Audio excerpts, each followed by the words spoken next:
Hey, salut la gang, c'est JP pour l'école du jeu et aujourd'hui je vous présente mes impressions du jeu Osiris, un voyage vers l'au-delà. D'abord, je dois vous informer que cette copie du jeu m'a été gracieusement fournie par Luma, un distributeur canadien.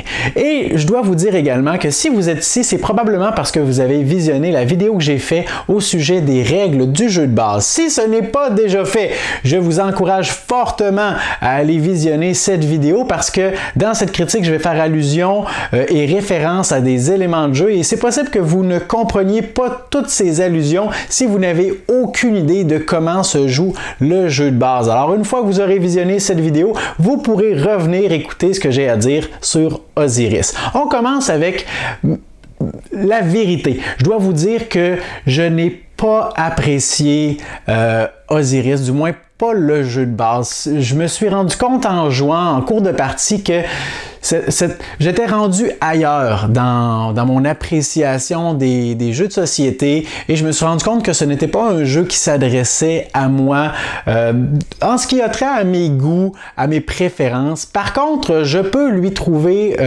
plusieurs points positifs et je peux comprendre pourquoi c'est un jeu qui pourrait plaire à certains publics aussi. Mais j'en suis rendu à un certain point où est-ce qu'il me faut davantage de profondeur et un sentiment de progression pour apprécier un jeu.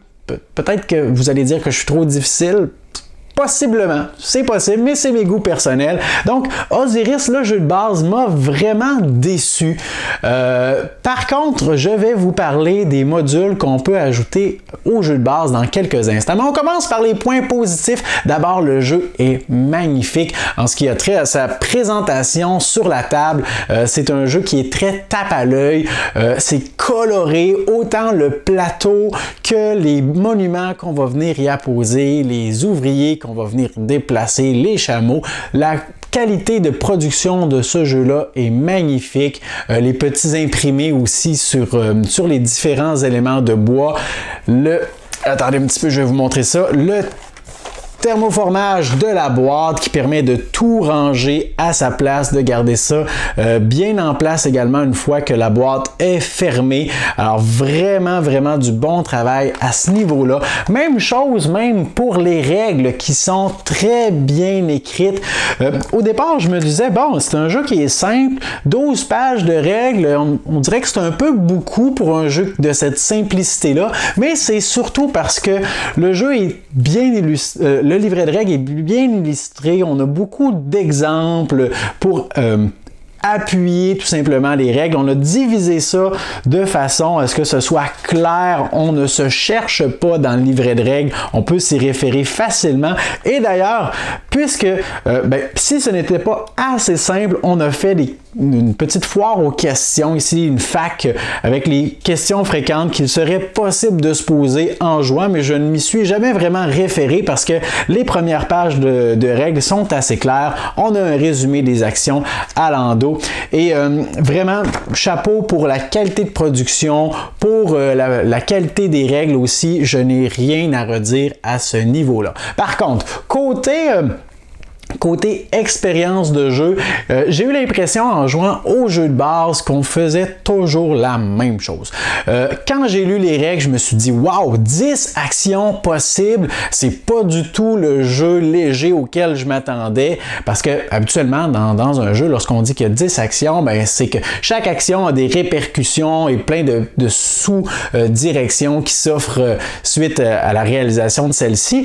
C'est pas le cas dans Osiris, on offre 10 actions. Bon, il y en a déjà une qui est de se retirer de la manche, il en reste 9. Et par la suite, c'est simplement des moyens un peu détournés pour aller récupérer des ressources qui vont nous permettre de construire les monuments, parce que c'est la façon de faire des points dans Osiris, bien qu'on ait un éventail de possibilités avec les ouvriers, avec le marché, avec les cartes citées, tout ça.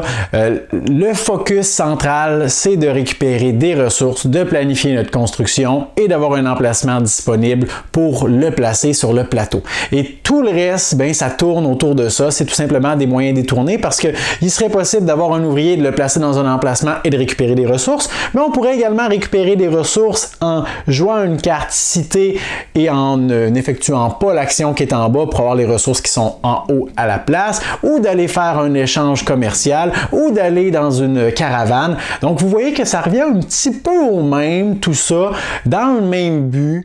Il n'y a pas d'autre façon de faire des points qu'en construisant nos monuments et en les plaçant au moment opportun et aux emplacements les plus profitables. Donc, il n'y a pas vraiment de stratégie. On sait tous qu'on va faire la même chose, il suffit d'être le premier pour le réaliser. Donc c'est un jeu qui est simple, bien qu'il paraît offrir beaucoup d'avenues différentes. Et ça m'a un peu déçu de voir qu'il n'y avait pas d'autre façon de faire des points, outre le fait si on ajoute les objectifs de fin de partie dans les modules. Donc, grosso modo, ben, c'est ce qui m'a déçu dans Osiris. J'avais l'impression de faire toujours la même chose, de recommencer une nouvelle saison, puis de pas savoir nécessairement ce que j'allais faire, ou plutôt d'avoir tellement de possibilités pour faire la même chose que peu importe si quelqu'un prenait mon emplacement, ça ne changeait rien pour moi, j'allais pouvoir obtenir les ressources dont j'avais besoin d'une autre façon Anyway, alors, déception à ce niveau-là. Et c'est après que je me suis dit, bon, est-ce que j'y rejoue? Est-ce que j'y redonne une chance? Parce que la partie à 3 joueurs nous avait laissé vraiment un peu pantois, là. On était déçus un peu tout le monde du jeu de base. Et c'est suite à ça que je me suis dit, je vais ajouter tous les modules qui sont proposés dans le jeu. Alors, on a ce petit calepin qui nous explique chacun des 4 modules qu'on peut ajouter. Et c'est là que j'ai fait une nouvelle partie à 2 joueurs cette fois-ci. Et je vous explique rapidement chacun des modules. On a notre petit émissaire qui peut venir s'ajouter. L'émissaire va être utilisé comme action pour réserver un emplacement sur le plateau. Alors, ça pourrait être un emplacement qu'on réserve pour placer un ouvrier plus tard, lorsqu'on en aura un pour récolter les ressources. Ça peut être un emplacement pour la construction d'un monument, pour la planification. Donc, l'émissaire vient réserver un emplacement pour éviter qu'on se retrouve un petit peu pris au dépourvu lorsqu'on avait prévu la construction d'un monument important. On a également comme module une autre carte bénédiction. En temps normal, on commence la partie avec 5 cartes comme ceci en main, les 5 mêmes.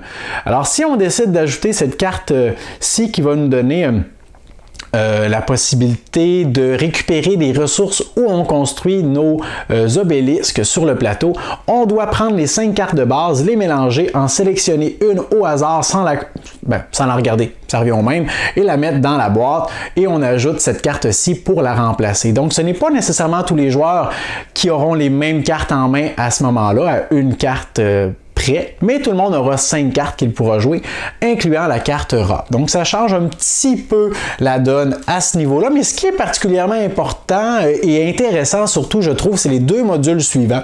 Celui des objectifs.